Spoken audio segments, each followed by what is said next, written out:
د جمعیت علماء اسلام د PK69 یو غونډه د سابق MPA او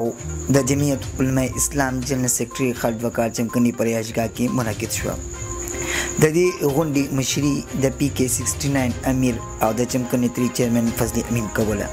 په دې غونډه کې د PK69 عہدیدارانو په یو لوی تعداد کې شرکت کړی و. د PK69 امیر فضل امین راغلی مېلمنو ته په خیر راغلی ووی. مقررینو د تنظیمي امورو سره سره پر روان الیکشن باندې خبرې اترې وکړي. د جمعیت علماء اسلام ضلع پېښور صدر سید مسکین شاه او جنرال سیکرټري خالد وقار چمکني هم په دغه موقع موجود وو. په دې موقع خالد وقار چمکني په هندوستان کې د ګستاخانه بیاناتو په سختو الفاظو سره غندنه وکړه.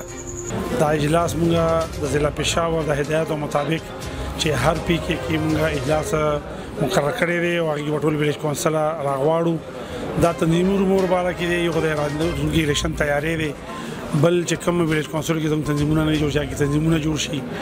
کوم یونین کونسل کې تنظیم نه دی جوړ شي هغې تنظیمونه زموږ جوړ شي. او موږ جنډه مهم شروع کړی دی چې هر ورکر دی په کور باندې جنډه ولګوي چې هغې سره د پارټۍ شناخت کېږي چې د ملګري دې پارټۍ سره تعلق ساتي، او کوم تنظیمونه نه دي جوړ نو هغه تنظیمونه دې مکمل کړی شي. او د آینده د 2023 الیکشن لپاره نوي حلقه بندیانې شوي دي چې په دې باندې غور و خوض وشي او هغې پرې کوم د چا مربوطه مشکلات یا اعتراض لري چې هغې الیکشن کمیشن کې درخواست داخل کړي چې بهی دا حلقه ټیک نه ده جوړه شوې دي کې دا داخلې شاملول پکار یا دا داخلې وصل پکار دي. نو دې سلسله کې د نن د PK په سطح باندې چې دا مخکې زاړه PK 69 وه او نوي PK 72 ده، نو دې سلسله کې موږ د خپل PK اجلاس راغوښتو چې دا ټولې خبرې پکې موږ ډسکس کړي او دې کې موږ خپلو ملګرو سره دا خبرې شیر کړي چې بهی تاسو راشئ کوم کې څه مشکلات دي چې هغه موږ په دې باندې کښېنو، خپلو کې مشوره وکړو، دا مسایل حل کړو، تنظیمونه کوم کې غیر فعال تنظیمونه فعال کړو، کوم کې نه دي جوړ چې هغه جوړ کړو. نننی میټینګ اصل کې زمونږ د ضلعې یو حکم او یو شډول داسې جوړ شوی چې د هر یو PK یو جایزه اخیسته چې څه حالات دي، خو باوجود د جایزې نه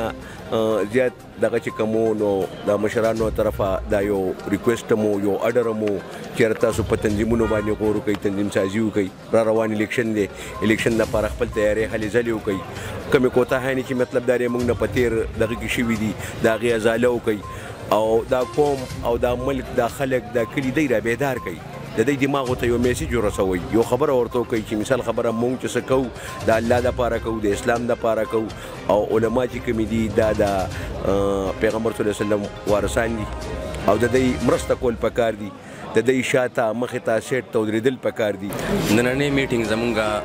PK 69 چې کومه زمونږ حلقه وه سابقه هغه اوس PK 72 ته نوې حلقه بندي وشوه، نو دا PK 72 شوه.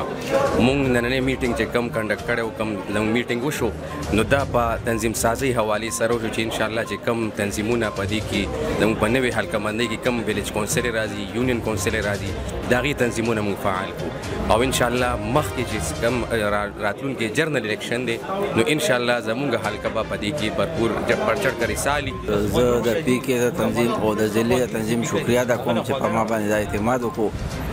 حالانکه ما ورته ویل چې بهی ما زه ډېر کمزوری انسان یم او داسې تکړه غوندې وګورئ، خو دوی وینا وایي ته به یې کوې. نو انشاءالله موږ چې کومه ذمواري موږ ته میلاو شوې ده خپل کوشش به کوو چې هغه موږ پوره کړو او خپلې پارټۍ سره انصاف وکړو، خپل عهدې سره انصاف وکړو، او انشاءالله خپل کوشش به کوو چې خپل څلور ویلیج کونسل موږ جوړې کړو او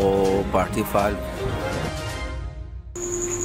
په اخره کې د ملک قوم د ترقۍ لپاره خصوصي دعا اوسې شوه. نعمت سبحان، چمکني TV، چمکني.